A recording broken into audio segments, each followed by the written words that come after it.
is Paula, and you are here with the ChaChing Show. Today we are going to be discussing some 2022 trends that have bled over into 2023. I have a top 3 favorite that I absolutely love, and I want to discuss those. When COVID happened, you would hear so many people saying, I cannot wait until things go back to normal. And I would always tell people things are never going back to normal. This is the new normal.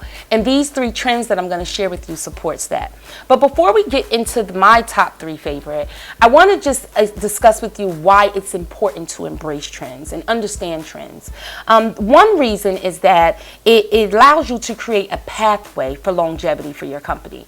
If you can anticipate what is coming, you can build new things, new products, new experiences, new services for your customer. The second one is it puts you in alignment with other brands, so you know who the perfect partner is. Partnerships allows you to open up your products, your services, your brand into a whole new audience. And lastly, it allows you to plan properly for the upcoming year. Planning is everything in a business. So my very first one that I absolutely love is the personalized content experience. We see this a lot of times when we visit the Amazon website, or if you've been on the Netflix website, or streaming with Netflix.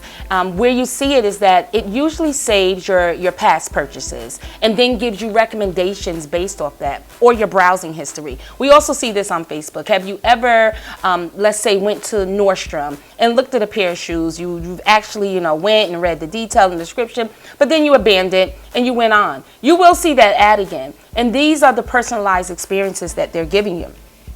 Studies by HubSpot found that 74% of online consumers become very frustrated when they're receiving information about content that just does not apply to them. When content is personalized, customers buy. And that's what we want. We want customers to buy. I mean, isn't that the whole purpose why you have a company? Isn't that the entire purpose why you're building, why you're creating? For the customer to actually purchase. So you might ask, how would I implement this? How would I implement this for my business? The answer is data, data, data. Data controls it all. So some sites that can be really good for you in collecting that data is Salesforce being one, HubSpot being another, and Monday Sales CRM. You can Google some and see what actually works best for your company, but definitely a hit for you. My second absolute favorite is experiential marketing. And what this is when companies offer a user experience versus a product experience. And I'll give you an example. Last year in 2022, for National Burrito Day, Chipotle offered what they called a burrito builder game on Roblox. And it allowed users to roll burritos, to earn burrito bucks, and some users actually receive free burritos. You might ask, why should I implement this? Well, let's go over it. First, this should be a part of every company, whether you're large, whether you're small. The user experience should be a part of your strategy. It is what moving business forward. It's pushing a needle forward on a lot of businesses because customers want more. They want an experience. Next, low budget. If you don't have a budget for it, you have to get creative. You just have to get creative and find unique ways to actually give the customers experiences. And I'll give you one, webinars. People are giving you webinars. It allows them to customize what type of information you're going to receive. It allows them to customize the experience that you're going to have with their brand. And the key to all of this is knowing your audience and being able to define like measurable objectives. And an example of that is you can build an email subscriber list. If you're having an event, your goal may be that you want to get more email subscribers so that when it's time for you to actually launch a campaign, you actually have an audience to do that with. Another one objective I've seen people use is that they're using it to build more social media following. So figure out what your objective is and being able to build around that. My third one, my absolute favorite one, is influencer marketing. I love this one. It's not a new trend. It's been around for a few years, but it's been gaining a lot of attraction. I know for myself, right? I remember, when influencers first came out, I was like, girl, bye. But Over time, I have bought a lot of products based on influencers, the ones that I follow, the ones that I feel have the same style as me, look like me, may have the same appreciation for a product like me.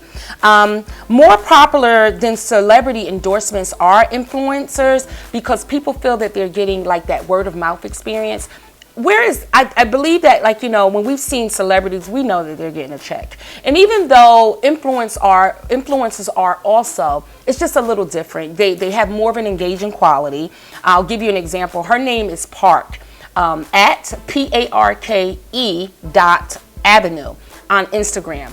And I follow her. I fell in love with her. I think I possibly bought 10 items based off of her.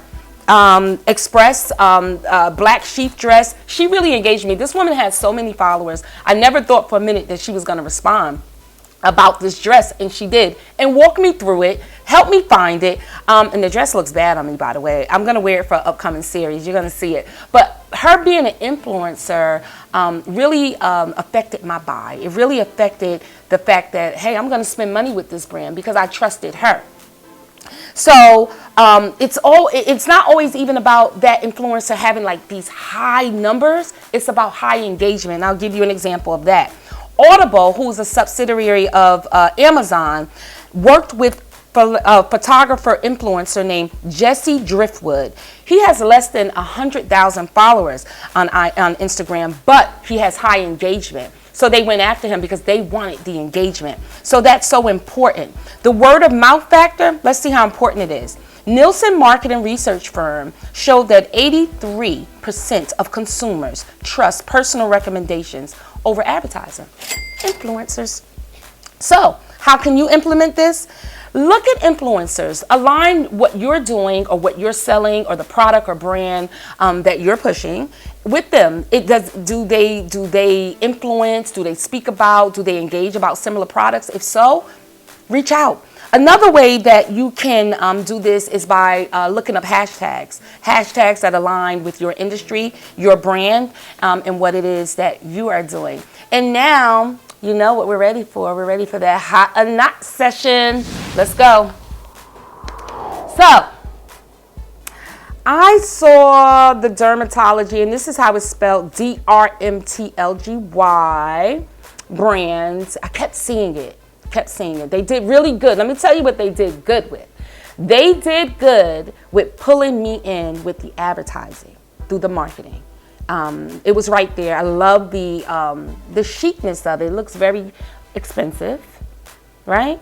So I was like, you know what, finally, right? I kept seeing the ad. I'm going to try it. It pulled me in. It looks like something I would like. I don't know. I read some of the reviews and they were okay. I get this microdermabrasion scrub and I use it. I use it a few times and it just didn't do it for me.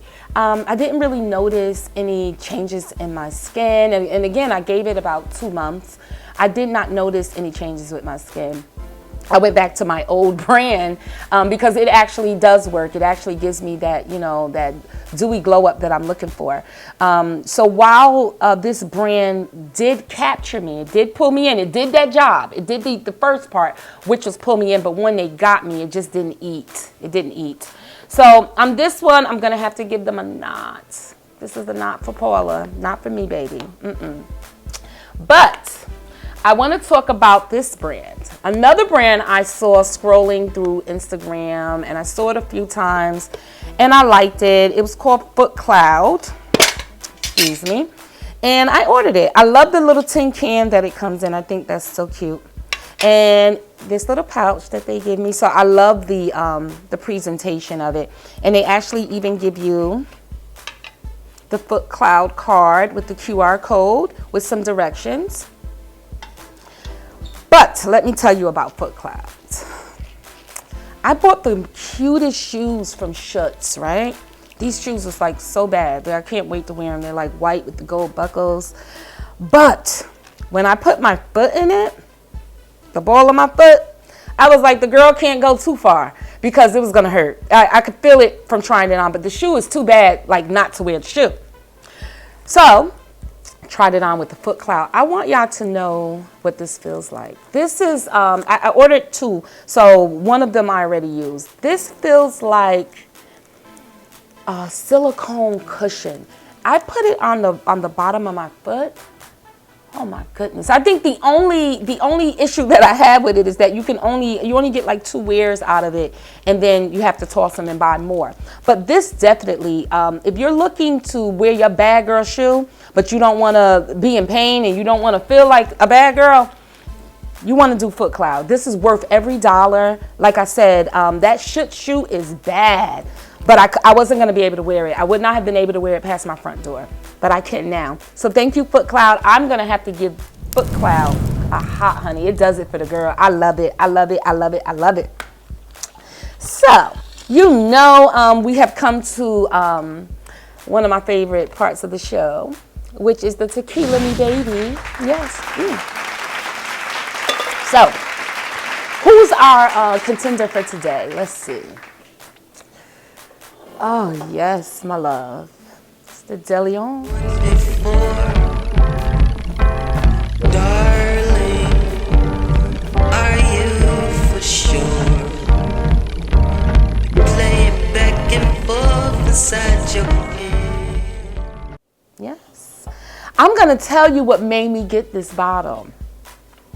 I'm an avid fitness girl. I work out 3 to 4 days a week, sometimes 5 days a week, Pilates, cardio, strength training, and we'll do another segment on how Pilates have changed my life. However, I value a good playlist, and as of recent, this song came out with Diddy and the City Girls and Fabulous called Act Bad. And when I tell you it's in my ears when I'm on the treadmill, I'm feeling like acting bad. And it made me think of the DeLeon brand. So I said, this is the brand I want to feature on the next episode of the ChaChing Show. And I'm glad that I did. Let me give you some history on the DeLeon tequila. It was founded in 2008 by a man named Brent Hocking. In 2009, it was introduced to the U.S. market on Cinco de Mayo. How cute. In 2013, my boy Sean Puffy Combs purchased it with a beverage giant. His name is Diageo, as equal partners. I want to tell you what's in the tequila. It's 100% blue agave from Jalisco, designed to compete with the other top shelf tequilas such as Patron's. It has hints of lemon custard with notes of pepper and vanilla dusted creme brulee. I absolutely bought another bottle to experience, and I had never had DeLeon. And I have to tell you all, I like it. But here we are. We're going to take us a nice little sip. Why not? Right? Let's see. So I can give you like the on-the-spot live reaction.